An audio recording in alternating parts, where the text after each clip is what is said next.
这里是 Chinese with 思涵，我是思涵，你的中文老师。大家好，欢迎来到 Chinese with 思涵 Radio。这个是给中级的学生的 podcast， 完全没有 script。如果你觉得这个 podcast 有一点难，那你可以去听我的 Beginner Intermediate podcast。如果你想跟我一起上中文课，你也可以在 description box 里找到我。好，我们开始吧。今天我想跟大家聊一聊礼貌的问题。我其实经常听到别人说中国人不是非常的礼貌，特别是在国外旅游的时候，很多人说中国游客非常不礼貌，特别是中国的老年人，也就是我爷爷奶奶那个年代的人，或者是中国的中年人，也就是我爸爸妈妈那个年代的人。很多这个年代的中国人呢，不是很喜欢排队，或者说说话声音非常大，非常吵，等等等等。所以我经常看到国外的一些人说觉得中国人不是很有礼貌。我同意这种观点吗？我同意这种看法吗？我比较同意。对，其实很多像我爸爸妈妈、爷爷奶奶这个年代的人，他们真的不是非常有礼貌。但是我今天想具体聊一聊，为什么我们觉得他们没有礼貌？礼貌是什么？礼貌是说一个人他接受了教育，他在小学，他在中学、高中、大学，或者他在家里接受了教育以后，他知道他跟其他人在一起的时候，他应该怎么做，他需要怎么做。礼貌其实是一种社交的规则。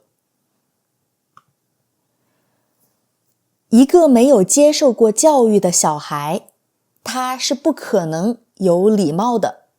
一个不知道这些规则，这些社交的规则的小孩，他是不可能礼貌的。比如说我们小时候如果一个叔叔阿姨给了我们一个什么呢？一个巧克力，那我们的爸爸妈妈会跟我们说叔叔阿姨给了你一个巧克力，你要说什么？你要说谢谢。好，然后这个小孩子就知道了，以后叔叔阿姨给我巧克力，我要说谢谢。这个就是一个小孩子因为接受了教育而学到的礼貌，学到的社交的规则。但是我的爸爸妈妈、爷爷奶奶那一代人，他们很多人没有接受到这种教育，他们很多人没有过接受到这个教育的机会。为什么呢？因为那个时候中国非常的穷，非常非常穷。大家现在去看中国，应该不会觉得中国是一个非常穷的国家，应该会觉得中国很不错，中国什么都有。但是中国在30-40年前，也就是90年代、80年代、70年代，还有更早，我觉得90年代，可能90年代以前，中国是很穷的。中国在90年代以前还是一个比较穷的国家。所以我爸爸妈妈出生的那个年代，也就是50、60年代、60、70年代，中国甚至更穷，非常非常穷。你们知道一个非常穷的地方，一个非常穷的家里，一个非常穷的国家，在那儿生活的人，对他们来说最重要的东西是什么吗？你们知道吗？对他们来说最重要的东西不是礼貌，是活下去，是生活，是想办法活下去。在一个很有钱的家庭，这个很有钱的家庭如果有2个孩子，他们每天可以吃100个面包。他们可能这2个孩子吃了10个面包以后就不想吃了，就会对对方说，没事没事，你吃吧你吃吧，我不用了。为什么呢？因为他每天都有面包吃，他不觉得面包是一个很重要的事，所以他可以让另外一个人吃他的面包，没有关系。但是如果在一个非常穷的家里，一个没有钱的家里，有10个孩子，如果他们每天只有1个面包，那会发生什么事呢？会发生的事就是这10个孩子每天都会去抢那10个面包，他们会打架，他们会吵架，因为他们只有1个面包，所有这10个孩子都想要那1个面包，所以他们不会排队，他们不会对另外一个人说，哎，没关系，你吃吧，你吃吧，没关系，他们会去抢那1个面包。所以我想说的是，在我爸爸妈妈、爷爷奶奶的那个年代，中国很穷，所以我觉得在你很穷的时候，你其实不会去关注，你们知道是什么吗？关注就是我觉得一个东西非常重要，所以我会一直去想它，一直去想它。所以我想说，在一个很穷的地方，人们不会去关注礼貌，因为对他们来说，最重要的东西是活下去。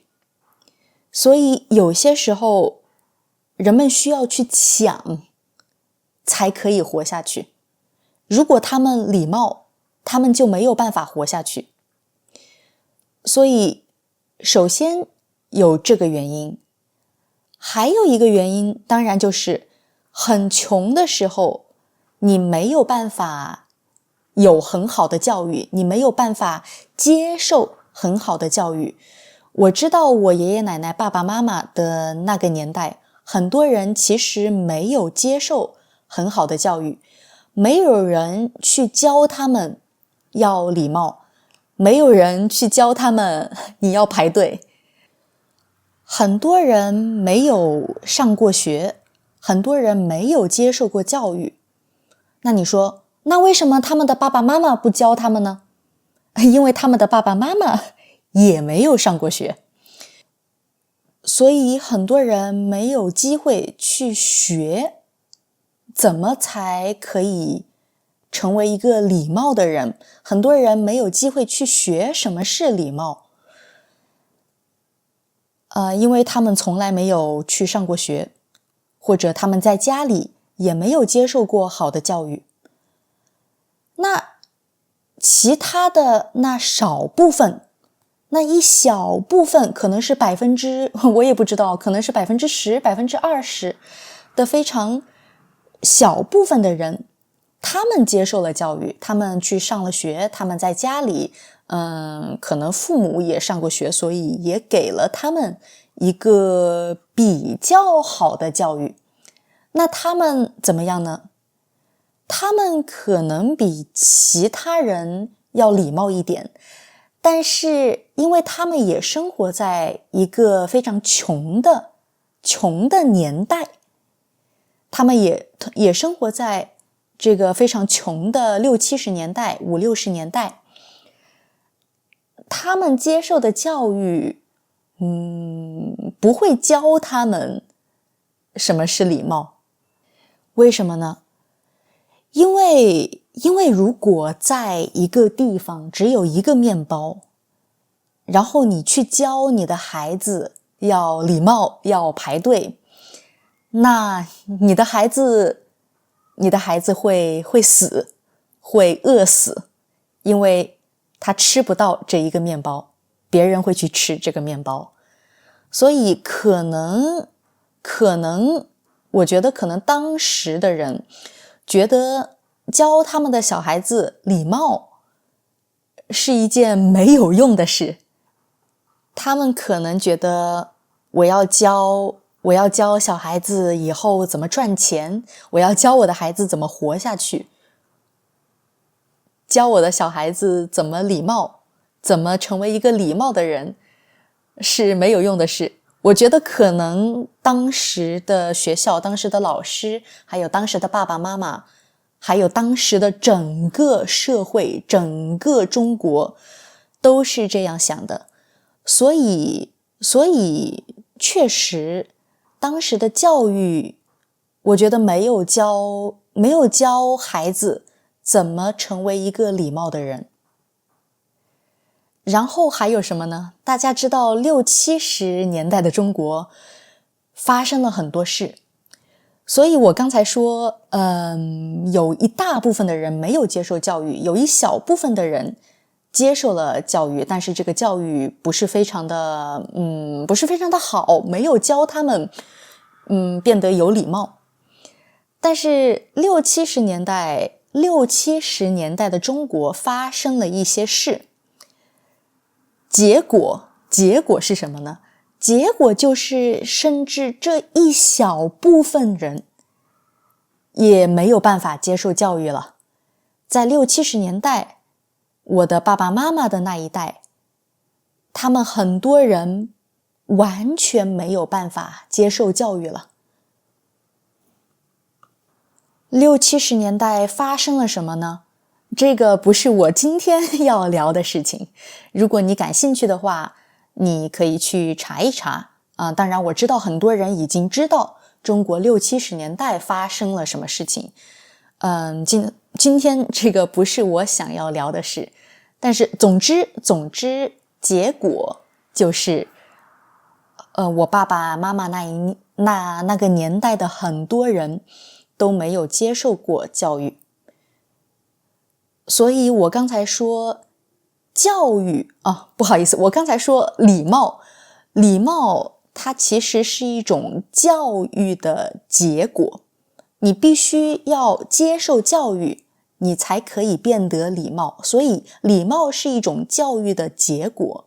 所以没有礼貌天哪，不好意思，所以没有教育就没有礼貌，对，没有教育就没有礼貌。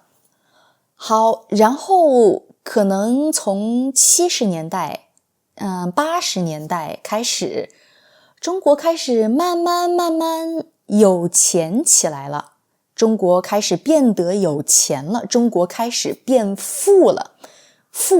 富其实就是有钱，中国开始越来越富了。等一下我写一下富。好，从70年代80年代开始，中国开始慢慢变富了。好，就有更多的人可以去接受教育了。但是中国是一个非常非常大的国家，有非常非常多的人。在这个国家变富的时候，不是所有地方都一起变富，没有办法所有地方都一起变富，所以结果就是有些地方非常非常有钱，比如说北京、上海、广州等等，还有一些地方还是非常非常穷。甚至现在中国大多数地方已经不穷了，已经变得有钱了，但是还是有很穷的地方。现在都还是有很穷的地方。在这些很穷的地方，还有孩子没有办法接受教育。那些很有钱的地方，那些很富的地方的人怎么样呢？他们是不是就变得很有礼貌了呢？有些人很有礼貌，特别是年轻人，特别是我们这一代年轻人，因为我们接受了比较好的教育，因为我们出生的年代是中国开始变得有钱的年代，所以我们很多年轻人接受到了比较好的教育。但是礼貌这个东西，一代人是不够的，礼貌这个东西需要很多很多代人去做。我觉得这个可能有一点像国外的那种 old money， 一代人没有办法变成 old money， 你需要很多很多代人，你才可以变成 old money。 我觉得礼貌也是这样的，一代人是不够的，你需要很多代人的教育。所以我很开心，我们中国现在的年轻的年轻的一代人已经开始接受好的教育了，所以很多年轻人开始变得非常礼貌了。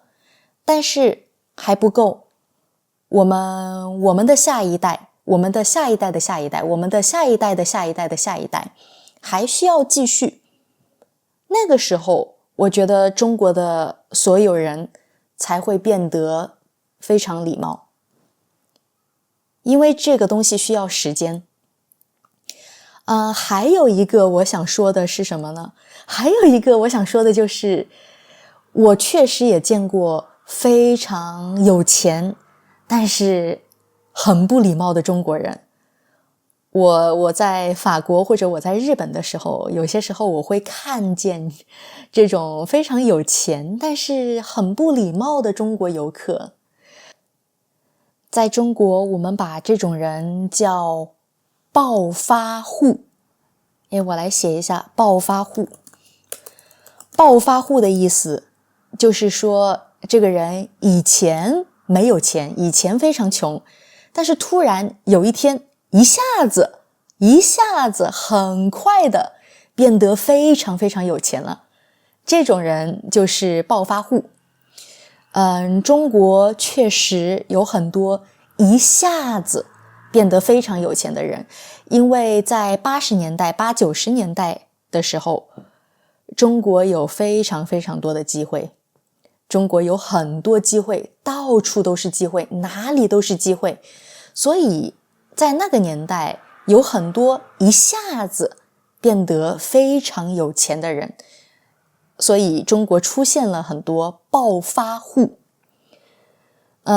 所以这些人，对，确实他们一下子变得很有钱了以后，他们就会想，我小时候只有1个面包，我现在有钱了，那我每天都要吃100个面包，我每天都要去抢100个面包，因为我小时候没吃到，我一定要把我小时候没吃到的东西全部吃到，我要把我小时候没有用到的东西全部用到，我小时候没有的东西我现在都要有。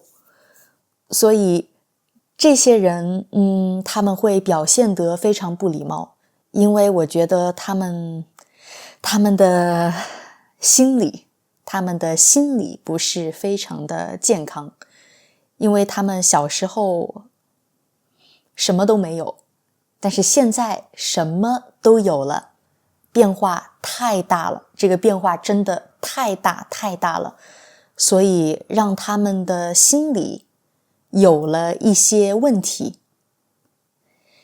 心理，心理是什么？我写一下。心理就是说，不是你的身体的东西，是你的心，你的脑子，你想的东西。所以我说，这些人，他们可能有一些心理的问题，他们的心理变得不是非常的健康了，他们的心理不健康。所以有时候我看到一些外国人说觉得中国人不礼貌，我其实同意，但是我也会觉得有一点难过，因为我知道这些不礼貌的人，对，这些我看到不礼貌的中国人我也很生气，因为真的非常不礼貌。比如说你在排队，但是他不排队，你肯定，你当然会非常非常生气。但是我也会很难过，因为我知道他们不礼貌是因为他们没有机会，他们小时候没有机会接受到好的教育。我现在接受到的教育，他们小时候没有接受到。很多我们现在觉得非常正常的东西，他们小时候没有。我15岁，我16岁的时候，我在学校上课，但是他们可能在工作，所以我现在有的东西，他们当时没有。我现在接受到的关于礼貌的教育，他们当时没有，所以我觉得这不是他们的错，他们只是没有这个机会。所以我看到非常不礼貌的人，我很生气，但是同时我也很难过，因为我知道没有接受教育不是他们的错。不过很让我开心的是，现在很多中国年轻人因为接受到了好的教育，已经比我爸爸妈妈、爷爷奶奶那一代人要礼貌很多了。但是呢，我其实也听过一些外国人说，觉得中国留学生，很多中国留学生不是非常礼貌。你们知道留学生是什么意思吗？留学生的意思是去一个外国的国家上学的学生。所以比如说去美国上学的学生，去美国上学的中国学生就叫中国留学生。好，我也听到过一些外国人说，觉得很多中国留学生说话的时候不是很有礼貌。比如说，如果一个中国留学生想用英语说 Can I ask you to hold this bag for me for a while, please? 好，如果他想说 Can you hold this bag for me, please? 很多时候其实中国留学生会忘记说那个 please。 为什么呢？因为你们想一想，这句话在中文里你们会怎么说？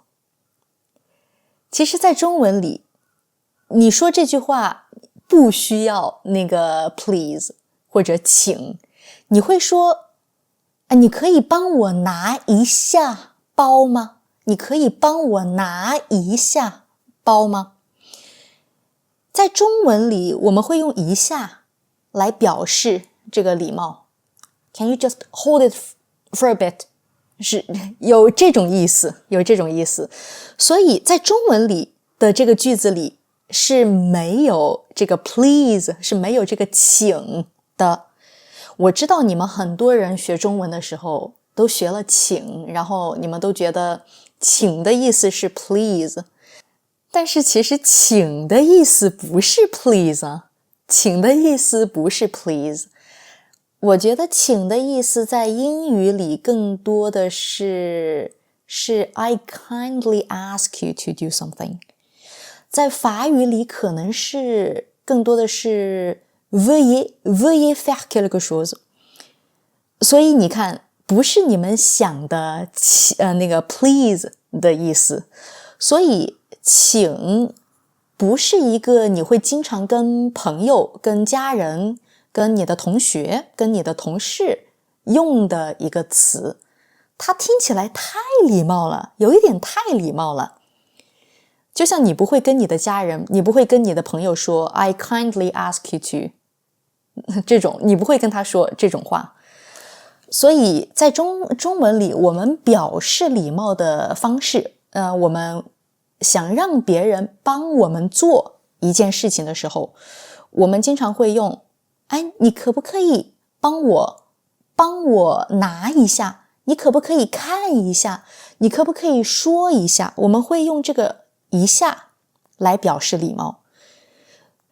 所以很多中国留学生在说英语的时候，他会忘记说那个 please， 因为在他的母语中文里不是没有，是他一般不会用这个词，因为他一般会用一下来表示礼貌。所以我觉得这个不是教育问题，这个是不同的文化，这个是文化不同的问题。还有什么呢？还有就是我知道很多国家会经常说谢谢说对不起等等等等等。但是在中国很多时候，如果你跟一个人的关系非常好，比如说你跟你妈妈，你跟你爸爸，你跟你哥哥姐姐，其实你不会经常说谢谢。中国很多人不会跟非常非常熟的人，熟你们知道是什么意思吗？熟就是说你们的关系非常的好，你们的关系非常的近，就像你跟你妈妈爸爸或者很好很好的朋友，那你们就非常的熟，这个就是熟。在中国很多人不会跟自己很熟的人说谢谢，他们会跟不熟的人说谢谢，但是不会经常跟自己很熟的人说谢谢。因为很多人觉得跟自己很熟的人说谢谢有一点怎么说呢，有一点让人感觉好像你们不是很熟。我们觉得谢谢是一个我们对不熟的人说的话，所以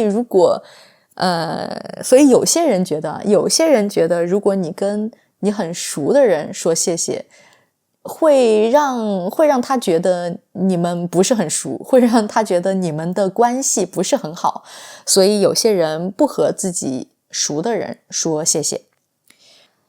当然现在年轻人也会经常跟自己很熟的人说谢谢，但是我知道很多我爸爸妈妈、爷爷奶奶那一代的人，他们觉得如果你跟我关系非常好，那我们不用经常说谢谢。所以可能也是这个原因，让一些中国留学生在说英语的时候，他会忘记说谢谢。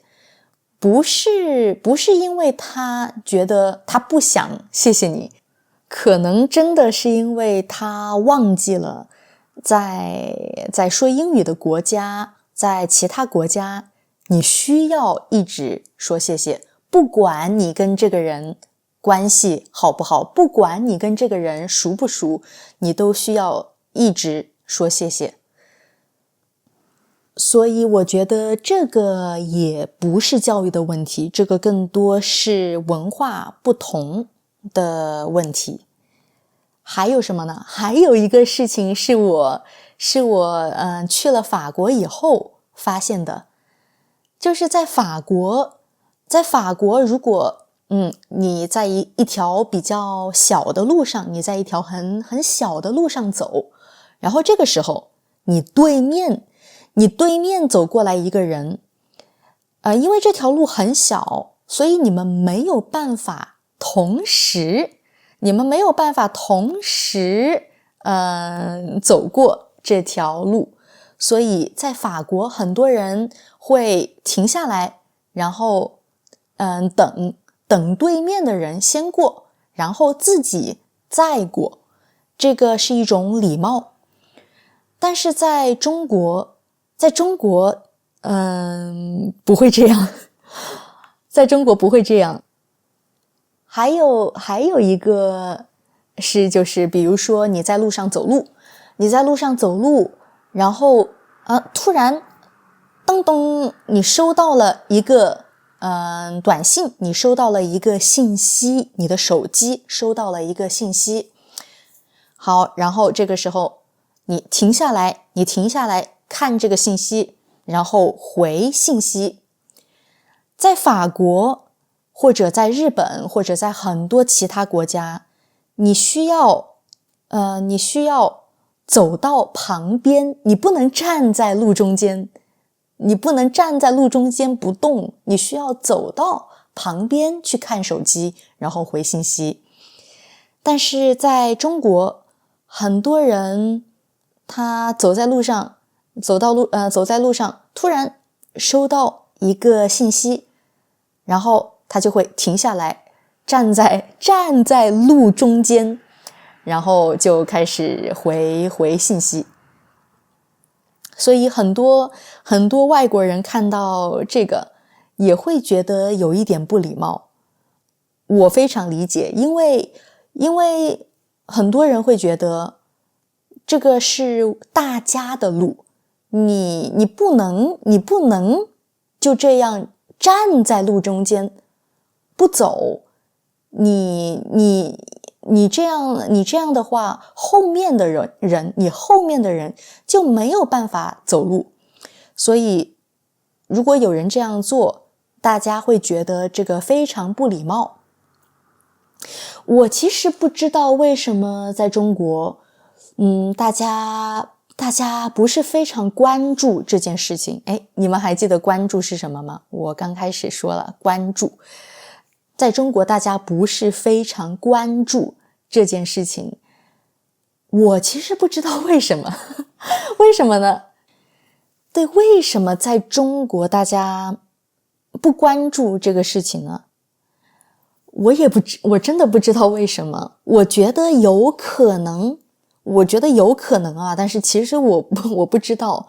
我觉得有可能是因为中国很大中国太大了，所以可能很多人没有这个空间概念。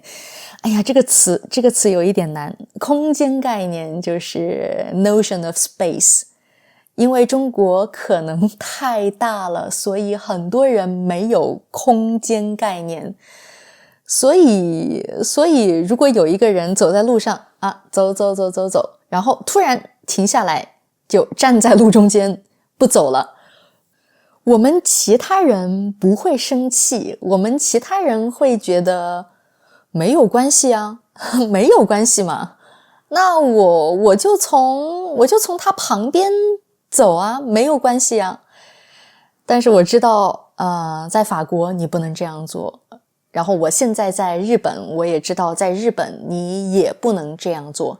但是我回中国的时候，我发现很多人这样做，很多人完全没有这个 notion of space， 完全没有空间概念。我不知道是不是因为中国太大了，有可能啊，有可能。还有什么呢？已经聊了这么长时间了，已经聊了30多分钟了。有些时候我觉得真的很好笑，我为什么一个人可以聊30多分钟啊？